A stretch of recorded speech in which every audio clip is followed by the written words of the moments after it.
So today we're gonna talk about what? Not that. We're gonna talk about breakup advice and how to deal with it from the perspective of a Stoic. So it's Stoic advice by how to be a Stoic.wordpress.com site. I guess I'm not quite sure. The link is going to be down in the description as always. So when you wanna check it out, or if you wanna check it out, then please check it out.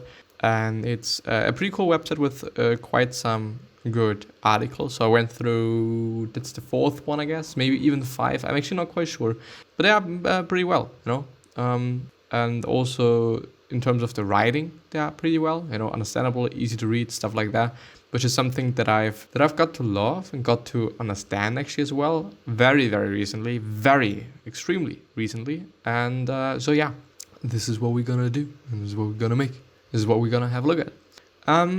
Stoic advice. I can't get over my breakup. Now, feel free to submit a question for this column, but please consider that it has become very popular and there now is a backlog. It may take me some time to get to yours. A writes, it's been almost a year since my girlfriend broke up with me. We were not together for long, about 2 months, but we had a special connection. One I wasn't able to find with another woman since. So although I know that there is nothing really to do about it, the past is gone and out of my control, I still often find myself missing her and feeling sadness. The thought that maybe there were things I could have done otherwise and therefore she would have not broken up with me only adds to that. I try to move on and find another partner, but I can't tell you it's not that easy for me. I often find myself making comparisons between a woman I intend to date and this past girlfriend. So is there any relevant Stoic advice for me?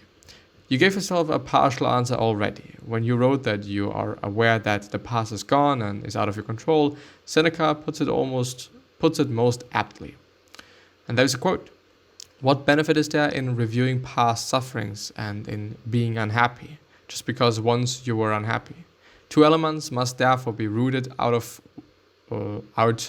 once for all, the fear of future suffering and the recollection of past suffering. Since the later no longer concerns me and the former concerns me not yet.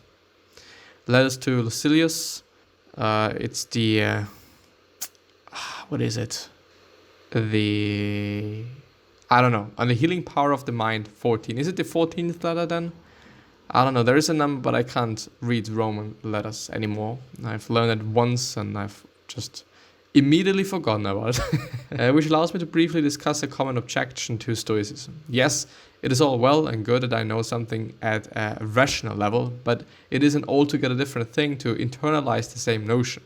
In your case, you understand perfectly well that, from a Stoic perspective, you shouldn't dwell on a relationship that is now gone forever. And yet, your feelings of sadness and regret keep haunting you. So, what is the point of Stoicism then? I have gone through similar situations myself, of course, though that was before I embraced Stoicism. And even today, my mind occasionally wanders toward the thought of partners I was once with and loved and who are now strangers to me, or sometimes friends if we kept in touch. The discrepancy between cognitive understanding of something and the recalcitrance of our emotions to let go of that thing is why Stoicism is 90% practice and not just theory. As Epictetus puts it, if you didn't learn these things in order to demonstrate them in practice, what did you learn them for? Discourses, the first 29.35, I don't know how to read it, I'm sorry. But how exactly does one practice Stoicism? Epictetus again. If from the moment they get up in the morning they adhere to their ideals, eating and bathing like a person of integrity, putting their principles into practice in every situation they face, the way a runner does when he applies the principles of running, or a singer does of musicianship, that is where you will see true progress embodied, and find someone who has not wasted their time making the journey here from home. Discourses 1.4.20. Well, interesting. Specifically, in a lot of cases, including those like yours, I suggest a combination of the following. And there is a few points, and I'm going to read point for point. So yeah, the first point, pick a small set of quotes from the Stoics, such as the above ones, that resonate with your specific situation, and read them every day, pausing to reflect for a few minutes on their meaning as it appears or applies to you. Be mindful of your own thoughts. When they begin to drift towards sad memories of your past relationship, redirect them. Focus on the here and now. Hic et nunc, as the Romans said. Hic et nunc, or something. As your life is happening as we speak. This is, by the way, the second point. Why am I reading so well? As your life is happening as we speak, not in the past. Seneca, as it turns out, addresses your problem specifically, generalizing the case of all desires we wish to avoid. Just as he who tries to be rid of an old love must avoid every reminder of the person once held dear. Just as he who tries to be rid of an old love must avoid every reminder of the person once held dear. For nothing grows again so easily as love. Similarly, he who would lay aside his desire for all the things which he used to crave so passionately must turn away both eyes and ears from the objects which he has abandoned. The emotions soon return to the attack. Letters to Lucilius, something, unrest, and resentless, 3. It's not 3, but well, anyway. The third point, keep a philosophical diary. Use it to allow yourself to express your feelings, but also to write about them in a detached way in order to help yourself gaining some distance from them. From time to time, do a view from above meditation to regain perspective on things. After all, you have been with this woman for only 2 months, which not only is an infinitesimal fraction of the span of the universe, but in fact a tiny portion of your own life. How short is the time from birth to dissolution and the illimitable time before birth, as well as the equally boundless time after dissolution. Marcus Aurelius' Meditations 32. This is 9, isn't it? Or it's 11. No, I think it's 9. Well, anyway. And the last point is, as a variant of this meditation, think of how many people have suffered something similar, or in fact worse, losing their companions after years of decades of happy life together. Indeed, Epictetus, with his usual bluntness, reminds us of just how differently we react when we are told of others' misfortunes, even those of a far greater magnitude than the one we are considering. When somebody's wife or child dies, to a man we all routinely say, well, that is part of life. But if one of our own family is involved, then right away it's poor me. We should do better to remember how we react when a similar loss afflicts others. And Hydrion 26. I, by the way, have to read this shit, finally. Fuck. But I now really have to consider how I'm spending my time. Fuck. I feel like there is so many answers to things I often think about. In these 2 books, Meditations and in Hydrion. And it's of course going to take me some time. It's of course gonna take me a bit, but it is gonna be fine, and it is gonna be a good idea probably as well. So yeah. But there is also a positive aspect to the Stoic advice. While regret and sadness for actions you can no longer redress is a waste of time and emotional energy, carefully and dispassionately reflecting on what happened in order to learn from it is a very good use of your time. Wait. Afterwards, I gotta have to say something. You do not say in your letter, but how exactly did things unfold?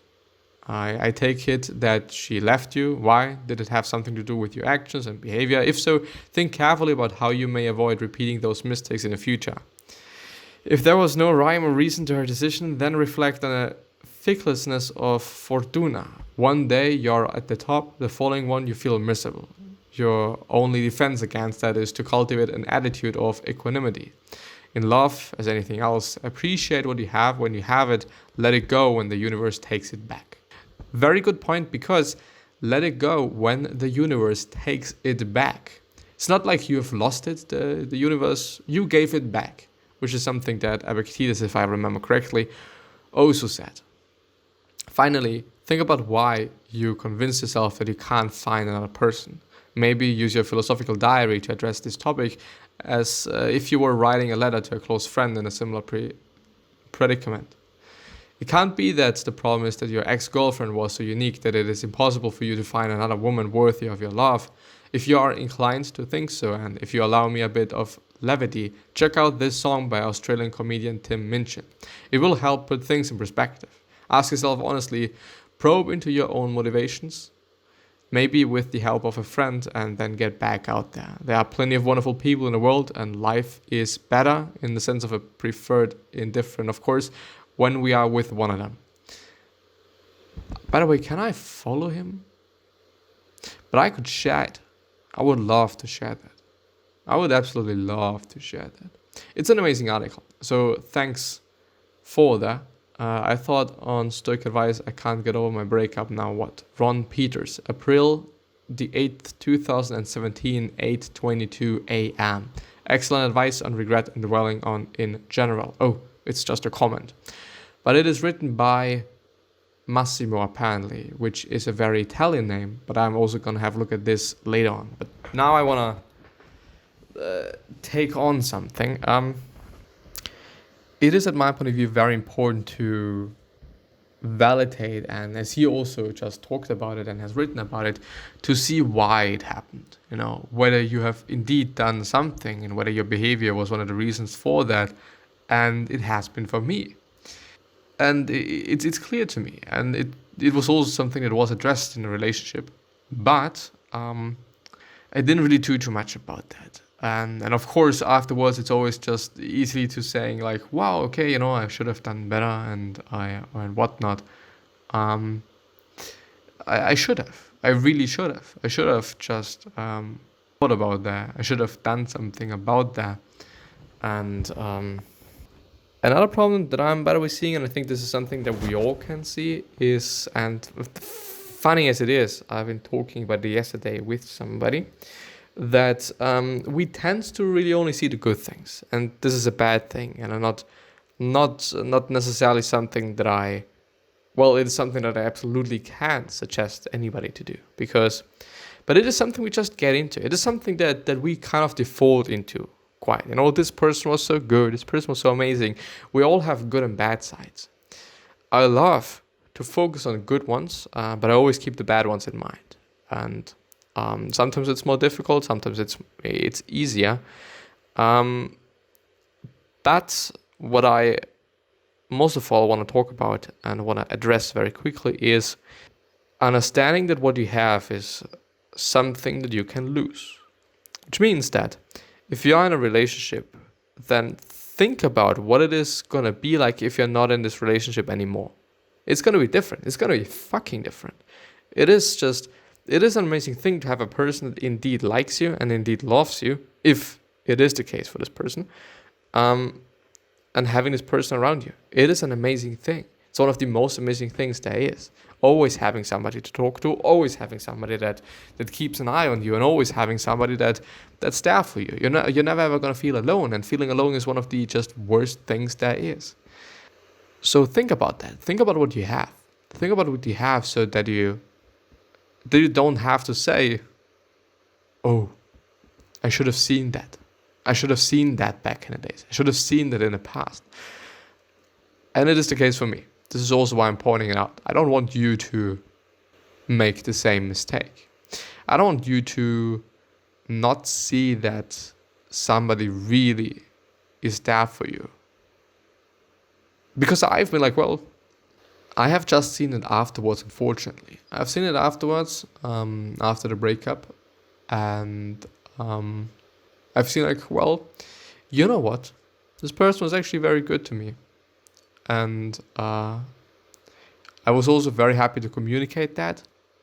And I was also happy to say that. Because, I don't know, I like to just point out nice things. It is something that I do. It is something that I've defaulted into. It's something, it's like a habit of mine. I'm actually very, very proud of that to some degree. But don't do that. Don't neglect to see the good things. Don't neglect to see the bad things either.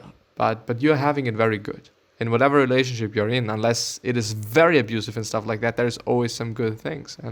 And this has been kind of the main reason for me, and also being like, being way too easy with it in the beginning. Being like, whoa, yeah, okay, let's just break up. It's going to be fine. It's going to be good. And I thought like, well, it is going to be fine. And it is going to be good.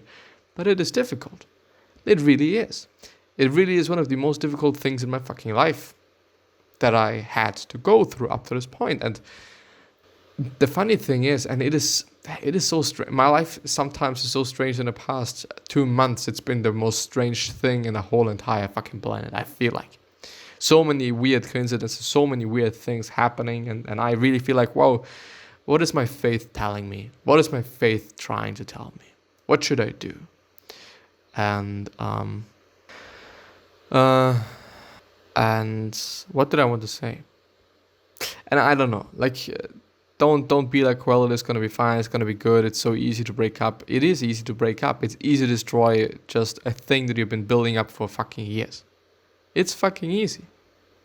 You know? It's fucking easy to tear things down that you've been building for many years. That's fucking easy. And you should really think about that. You should really think about whether this makes sense or not. But the problem is, this is something that you only see afterwards. Well, unfortunately, actually. But, you know, sometimes there is like, you know, getting back in the relationship. Sometimes, not always, you know. Which I can totally understand why people are like, well, no, I don't want to do this once again. You know, I don't really feel that it is a good idea doing this once again. But I know it now. And I appreciate it now. And I've just realized that I would have never sown that. I would have never sown that. Never in my life would I have sown that. It's actually been a fucking amazing time. Unfortunately, it is something that I realize just right now quite. And so, I don't know. Think about it for quite some time. You know, a break really can help. A break of things, and a break with keeping in mind that you're gonna get together again, you know. There's just like, well, you know what? I need some space, you need some space. This is, I think, a good idea. And I don't know. It is difficult because would you then also kind of realize that? Would you also then see that? I don't know. I see it right now. But I think because of the breakup and because of all the fucking shit that I need to fucking deal with, quite. So, yeah. It's difficult to say. And it's a difficult thing in general. Really, really difficult thing. But yeah, anyway.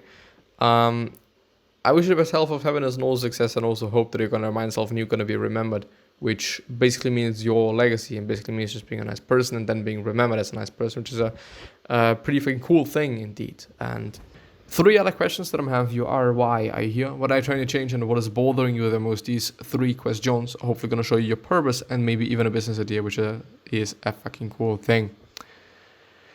And yeah. One other question is, or one other thing that I want to address is that you could say something to somebody that is really going to change their fucking life. And we should do that. We all should. Just because we can. Just because it is one of the most easy things that we can do. So, yeah. Think about that. Do that. I hope that you're happy. I hope that you're fine. I hope that you're safe. And I'm going to see you the next time. So, bye-bye.